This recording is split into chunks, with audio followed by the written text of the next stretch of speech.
siapakah orang yang paling ringan sakaratul mautnya? Orang mukmin yang soleh, yang amalnya sudah sangat banyak di sisi Allah Subhanahu wa ta'ala. Rasul itu orang yang ada di puncak keimanan. Rasul dibuat oleh Allah berat. Ada hadis yang lain, hadis ini hasan. Nabi memang berdoa kepada Allah, ya Rabb, jika seperti ini sakitnya sakaratul maut, ringankan sakaratul maut umatku ya Allah, dan jadikanlah untukku 3 kali lipat agar meringankan mereka. Sayang hadis ini tidak sahih, hanya setingkat hasan. Tapi jadilah ada sebagai panduan bagi kita betapa kasihnya Rasulullah sampai akhir hayatnya, sampai sakaratul mautnya masih kita yang diingat, masih kita yang difikirkan, dan kita yang didoakannya. Ya Allah, jika begini beratnya sakaratul maut, maka ringankanlah sakaratul maut umatku, dan jadikanlah berat sakarat itu untukku. Rasul diberi oleh Allah kesabaran dan kekuatan yang tidak ada tanding bandingnya, Pak, Ibu. Makanya Rasul yakin dia akan mampu memikul. Setelah dia jalani, dia pun berdoa, ringankan untukku ya Allah, ringankan. Yang udah diberatkan itu terasa ringan, begitu maksudnya. Sakaratul maut ini, yang paling ringan mengalami sakaratul maut hanyalah syahid. Syahid. Apa sabda Rasulullah sallallahu alaihi wasallam? Dari Abu Hurairah radhiyallahu anhu, Rasulullah sallallahu alaihi wasallam bersabda, lihat pada halaman 37, ma yajidu syahidu min alamil qatl illa kama yajidu ahadukum min alamil qarsah. Tidaklah seorang syahid di antara kamu waktu meninggal dunia merasakan sakaratul maut itu kecuali seperti seseorang di antara kalian merasakan gigitan seekor semut. Pernah digigit seekor semut? Ya. Apa semutnya? Terserah. Pokoknya gigitan semut, kayak gitulah orang syahid merasakan. Fasyahidu min ummati, maka yang syahid dari kalangan umatku itu, kata Nabi. Kan Nabi pertama bertanya pada para sahabat, tuan-tuan sekalian, tahu enggak siapakah orang yang syahid?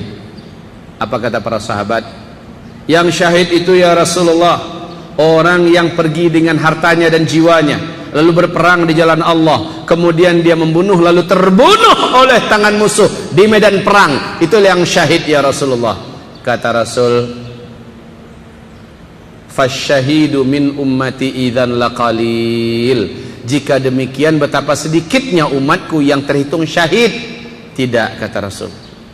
Maka Nabi merinci satu persatu yang syahid itu. Berbahagialah jika kita termasuk salah satu di antara mereka ini. Satu, Nabi mengatakan, orang yang terbunuh karena membela agamanya syahid. Dua, orang yang meninggal dunia karena penyakit yang ada di perutnya dan tidak sembuh-sembuh. Udah berobat tidak sembuh-sembuh, lalu meninggal gara-gara itu, syahid. Orang yang menanggung sakit di kepalanya, apapun nama penyakitnya, ya, kanker, tumor, apalah namanya, terserah, ya, dan dia tidak sembuh-sembuh dengan obat-obat yang benar, kemudian dia meninggal, syahid, kata Nabi. Orang yang terbakar, syahid. Orang yang tenggelam, syahid. Ya, tentu saja semua ini tidak disengajakan oleh dirinya sendiri. Kalau disengajakan dah bunuh diri namanya. Ya. Kemudian seorang wanita yang melahirkan anak dan meninggal dalam proses melahirkan, syahid. Orang yang sedang pergi keluar menuntut ilmu agama Allah lalu meninggal dalam perjalanannya, syahid. Macam Bapak Ibu ini. Pergi tadi ada kecelakaan, meninggal, syahid. Karena niatnya mau menuntut ilmu agama Allah Subhanahu wa ta'ala. Kemudian kata Rasulullah, orang yang meninggal karena penyakit yang menular dan mati dia oleh penyakit tersebut, maka dia syahid. Kemudian kata Rasulullah berikutnya, orang yang meninggal dunia minal hadami, karena reruntuhan sesuatu yang menimpanya.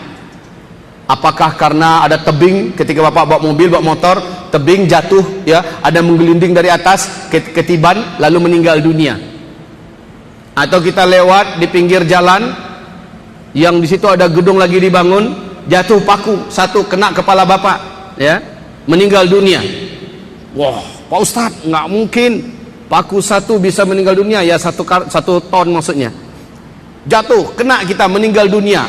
Orang yang kena bom, pesawat yang jatuh, kecelakaan lalu lintas, syahid. Mereka adalah para syuhada yang dimaksud oleh Rasulullah sallallahu alaihi wasallam.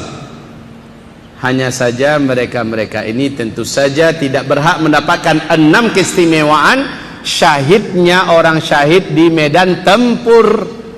Ya, mereka ini istimewanya hanya kematiannya, sakaratnya ringan. Gitu.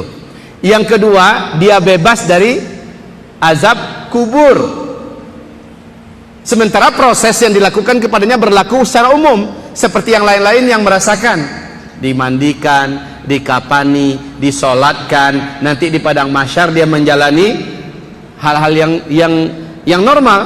Hanya nanti yang paling pertama dimasukkan surga adalah seluruh yang syahid-syahid ini.